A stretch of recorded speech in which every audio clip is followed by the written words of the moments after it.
দুজনে যখন অন্যায় করেছি আমাদের উচিত একে অপরকে ক্ষমা করে দেওয়া। চলো বরঞ্চ দুজনে একে অপরকে ধরে এই কথা দিই যাতে আমাদের মধ্যে যত অশান্তি হোক না কেন আমরা কখনো একে অপরকে ছেড়ে চলে যাওয়ার কথা বলবো না।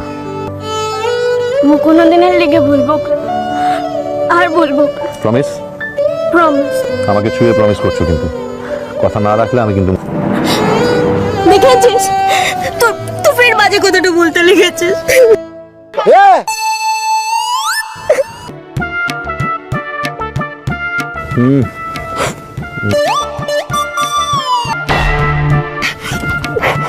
মোর শরমটা লাগছে, যাবো কেমনে বলতো?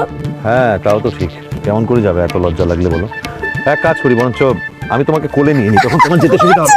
আচ্ছা বাবু ছাড় কেনে, ওরা যদি দেখতে না পাবে কি ভাববে বলতো? তুমি যেতে পারবে না বলে তো কোলে নিলাম, আর যখন লজ্জা লাগছে তো একটা উপায় আছে, তুমি তোমার মুখটা আমার বুকে লুকিয়ে নাও, তোমার মুখটা কেউ দেখতে পাবে না। ভালোটা দেখলে বলে দিচ্ছি, তুই ছাড় কিনা এই বাচ্চা কিন্তু আমি বরফটাতেই যাবো বলেটা দিলাম। পারবো না। অর্জি বাবু পায়ে পড়ি, ছাড় কিনে অর্জি বাবু। ঠিক আছে যখন এত করে বলছো ছেড়েই দিলাম, তোমার ভালোর জন্য বলছিলাম। তো মাঝে মাঝে এমন কাজটা করিস না, দেখতে ভালো লাগে না। এই জন্য তো বলছিলাম তোমার বুকে মুখটা লুকিয়ে নাও, কেউ দেখতে পাবে না, তোমার অসুবিধা হবে না। তো থামবে না এমন ভালোবাসাটা তুই আগুতে কখনো দেখেছিস? মুদিকের মেয়া জামের সে কত বছর হয়ে গেল বিয়া হয়ে যেছে, এখনো দুজন দুজনকে কত ভালোবাসাটা বাসে বল। চল কিনা, চল কিনা।